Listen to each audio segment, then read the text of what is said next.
Hola, hola, mi nombre es María Isabel Espitia Rodríguez y a continuación les voy a hablar acerca de la estructura de la atmósfera. Este trabajo lo realicé en compañía de Óscar Arismendi, Vanessa Díaz Beltrán y Luis Alexander Hernández. Espero que les guste y que comprendan este hermoso tema. Iniciamos mencionando que la atmósfera es la capa más externa de nuestro planeta Tierra. Está formada por gases y se encuentra unida a la Tierra por atracción gravitacional.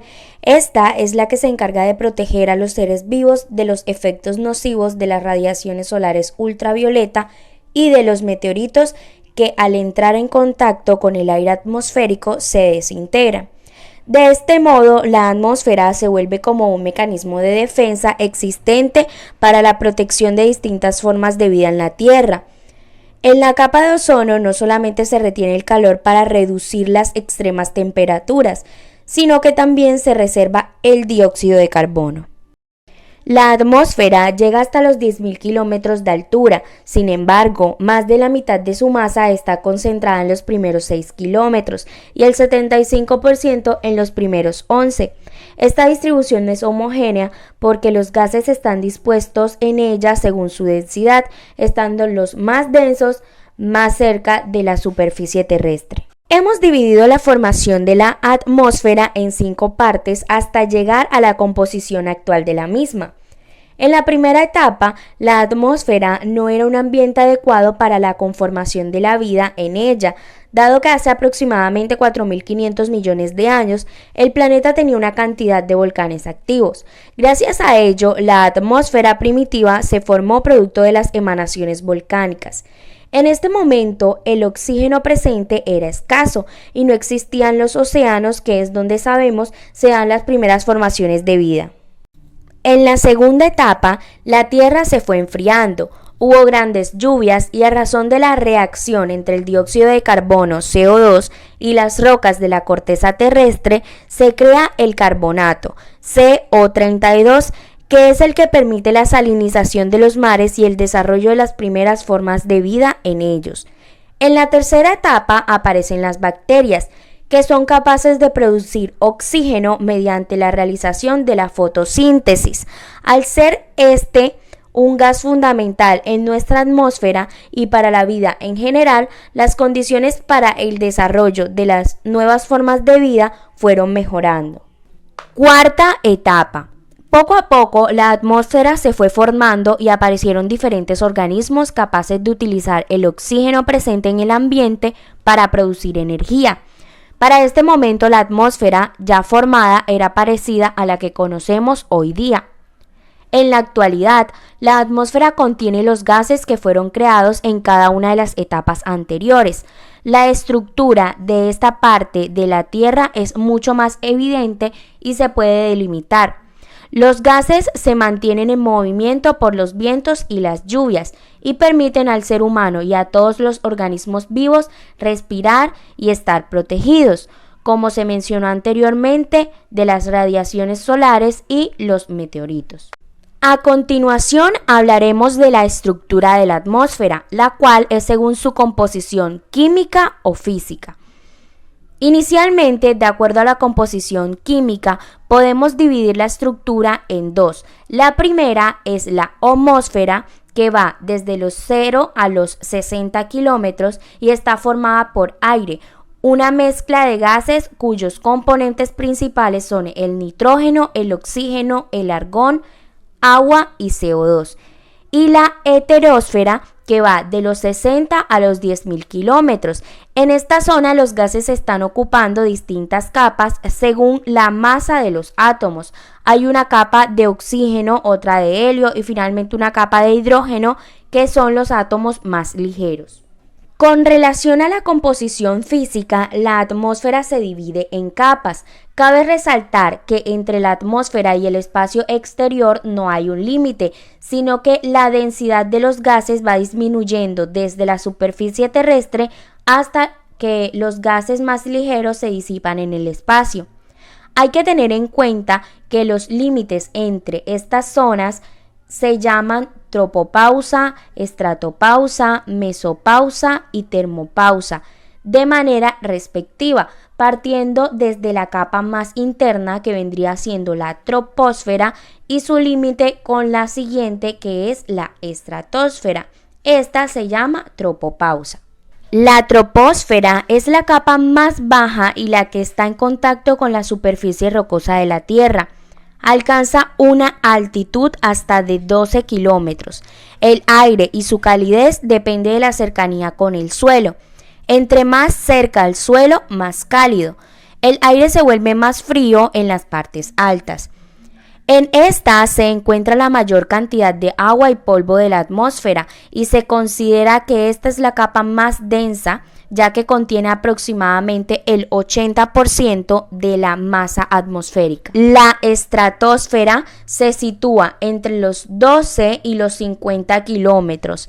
En esta se encuentra la capa de ozono con una concentración de 2 a 8 partes por millón.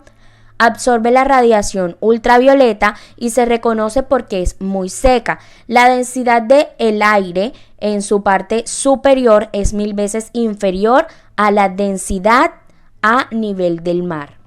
La mesósfera. En el límite de esta se sitúa la mesopausa. Esta capa se extiende hasta los 80 kilómetros. Su baja temperatura provoca la sublimación de cualquier partícula de vapor de agua y en ella se da lugar a las nubes noctilucentes. Este es un fenómeno que se da en forma de nubes brillantes y es visible al final del crepúsculo. Están compuestas por cristales de hielo. La termósfera. Su altitud puede variar según la actividad solar. Alcanza la altitud entre los 80 y los 700 kilómetros. La temperatura en ella aumenta gradualmente con la altitud debido a la baja densidad de las moléculas. En ella se encuentra la línea del Kármán a los 100 kilómetros de altitud. Se suele considerar como el lugar donde la atmósfera y el espacio exterior entran en contacto. Los transbordadores espaciales y muchos satélites orbitan dentro de la termósfera. La exósfera está compuesta por densidades extremadamente bajas de hidrógeno y helio y otras moléculas más pesadas como lo son el nitrógeno, el oxígeno y el dióxido de carbono. Estas moléculas pueden recorrer cientos de kilómetros sin colisionar entre ellas. En la exósfera está la mayor parte de los satélites que orbitan la Tierra y esta capa se puede extender hasta los 10.000 kilómetros. A continuación hablaremos de la estructura y la composición de la atmósfera. Primero, los componentes gaseosos. La atmósfera contiene nitrógeno y oxígeno en abundancia y cuenta con otros gases como lo son el helio, el argón, el neón, entre otros.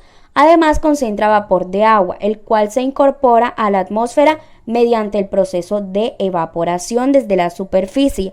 Luego es removido de ella mediante el proceso de condensación en las nubes y posteriormente hay una precipitación, bien sea en forma líquida como la lluvia o sólida como la nieve o el granizo. 2. Presión atmosférica y su variación con la altura. La atmósfera está constituida por una presión que es la fuerza que ejerce ésta sobre algún lugar de la Tierra debido a la atracción gravitacional que tiene este planeta. Esto hace que su densidad disminuya con la altura. Por eso se explica también que la disminución de la presión con la altura no sea lineal. 3. La temperatura y su variación con la altura. La atmósfera contiene una temperatura para la realización de sus funciones. Desde la troposfera se presenta una disminución en la temperatura y en el límite superior de esta, la temperatura deja de disminuir. Luego, en la estratosfera la temperatura aumenta con la altura, pero en la mesósfera la temperatura disminuye con la altura. Después de esta capa comienza a ascender la temperatura con la altura, alcanzando el límite superior de la termósfera. 4. La capa de ozono estratosférico. El gas ozono conforma parte de la atmósfera. En la troposfera la concentración de oxígeno es extremadamente baja. en la estratosfera aumenta considerablemente. Sin embargo, desde hace varias décadas ha disminuido la concentración de ozono.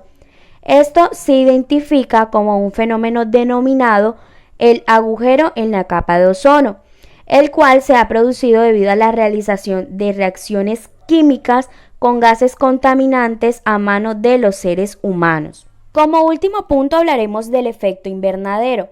La atmósfera terrestre constituye un efecto invernadero que corresponde a los procesos radiactivos que ocurren en ella. La atmósfera tiene dos tipos de radiación, que es la radiación solar y la radiación de la Tierra, como es el caso del clima global. La radiación es una forma de energía que determina ciertas condiciones y se manifiesta en el planeta, como es el caso de las temperaturas en el espacio terrestre. Muchísimas gracias.